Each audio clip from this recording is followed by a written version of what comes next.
Hello everyone, and today I'm going to give you 6 tips on how to turn your rental after a tenant has left, and also some landlording advice. So stay tuned and be ready for a great video.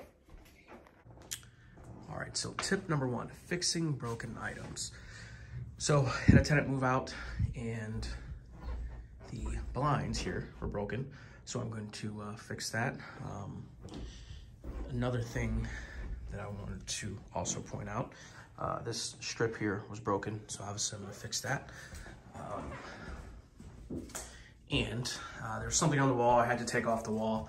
When I pulled it off the wall, I had a little bit of a drywall mishap, so I had to fix the patch the drywall there.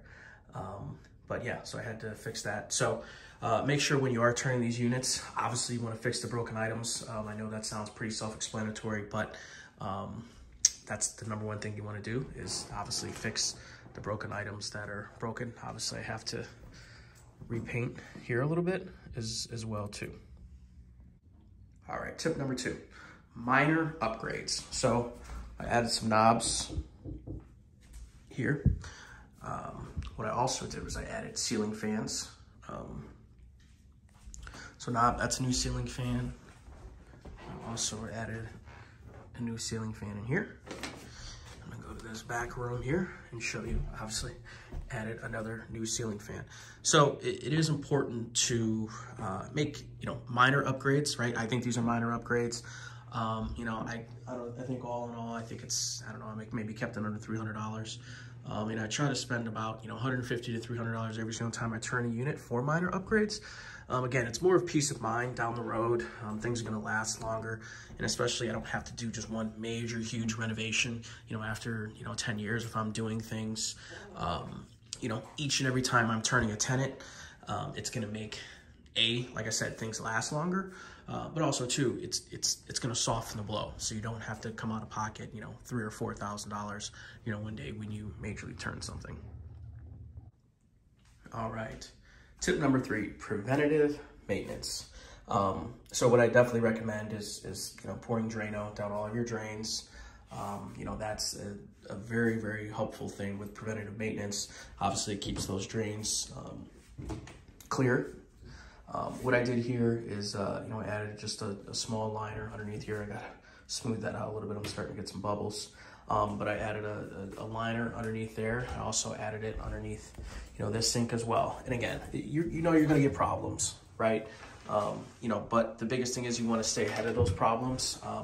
Preventative maintenance, again, you can't predict everything, but for the most part, that, drains potentially will clog. So you wanna make sure that, those lines are clear. It might not be a bad idea to also snake those drains too. Especially if, you had a tenant for a very long time. It's not ever a bad idea to snake those drains and just make sure they're clear from debris. All right, so for my 4th tip is cleaning. Pretty self-explanatory. I actually just got this new stove, got a stove, and obviously this needs to be cleaned. Need to be cleaned here. So just light cleaning, I swept up a little bit in here, definitely vacuuming and whatnot, but, cleaning definitely is something you want to do. Whether you want to hire a service, to do it, whether you want to do it on your own or, have somebody, family member, whatnot, make sure make sure you clean, right? I think it's important. Obviously, I always say I wouldn't move into I wouldn't rent something that I wouldn't move into. So it's important that you have a nice and clean space. I know that kind of is self-explanatory, but it's very, very important, that it smells clean. Whether it's the bleach smell or the fresh paint smell, or whatever that smell is, that reminds you of a clean place. You want to make sure that you do that, for your tenant moving in. All right, so for step number 5, this is an important one: screening and maintenance. I think screening and maintenance are the 2 very, very important ones, because you need screening and maintenance in order to be a successful landlord. It's very imperative that you screen your tenants. right? You know, make sure you're going into this and you take this serious, right? This is a business for you. So when you're screening, have your own process, however you want to do it, right? Everybody does it a different way. Obviously, make sure you're doing it legally, you know, but make sure, you know, when you're screening your tenants, you do it in a proper way that makes sense for you, and also a very thorough way as well, too. You don't want to just get somebody just to get somebody because it's guaranteed income. Trust me. You want to screen your tenants, you know, and you want to make sure that it's something that works for you. Maintenance is also very important, right? Because again, as long as you can maintain your properties, something breaks, you fix it. It doesn't necessarily have to be, you know, right away, right? You know, but you want to make sure that that tenant has that peace of mind that, okay, when I call my landlord, when I reach out to my landlord, they are going to fix things in a timely manner. You know, whether it's, hey, you know, I'm not getting hot water, you know, or I'm getting a leak underneath my sink, or hey, you know, something happened. You want to make sure that they have that peace of mind, and whether that's you yourself as a landlord or whether you outsource that, right? Like, to them, it doesn't necessarily matter what the cost is. They just want it to be fixed. And I think it's very, very important. And I think that's where a lot of landlords struggle, is that aspect of maintenance, right? I need to do it the cheapest way. You know, if it takes an extra 48 hours and I'm able to save $20, I'm going to do it that way. And that's not really the best mindset to have, because again, what you want your tenant to have is that peace of mind, knowing that my landlord has my back, you know, and they're going to make sure that the things that are broken are fixed in a timely manner.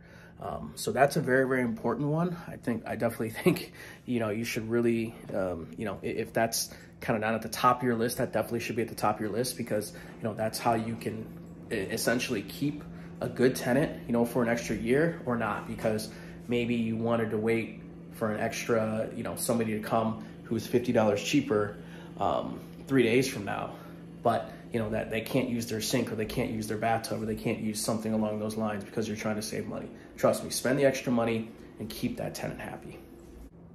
All right, and my last and sixth step is accounting. With accounting, you just want to make sure that you have a place where you're obviously putting this money, putting your rent, putting your security deposits that you receive. You can get a paid service, you can do it on your own, you can have somebody do it for you, but the most important thing, just make sure it's organized.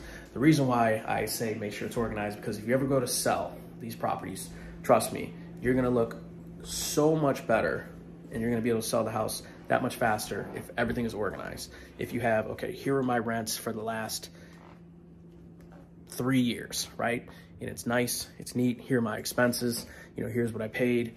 It's gonna be nice, because if you can just send it to someone that way, it's gonna go a lot further, trust me.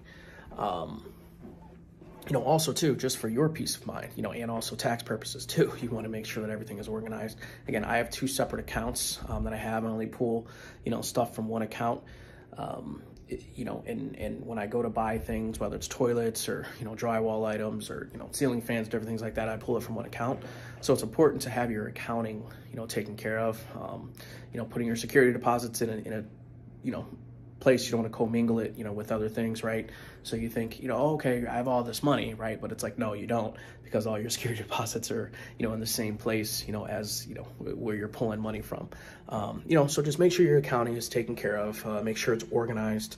You know, and I also too, if you want, use an automated system to collect rents, I prefer that way. I don't like to, you know, collect cash. It's a lot easier electronically. I don't have to go there chasing people around, different things like that. Oh, I'm not there yet, or oh, I forgot to put it there, and you have to come back another day and you're on their schedule. So it's important to, you know, figure out an accounting system that works best for you.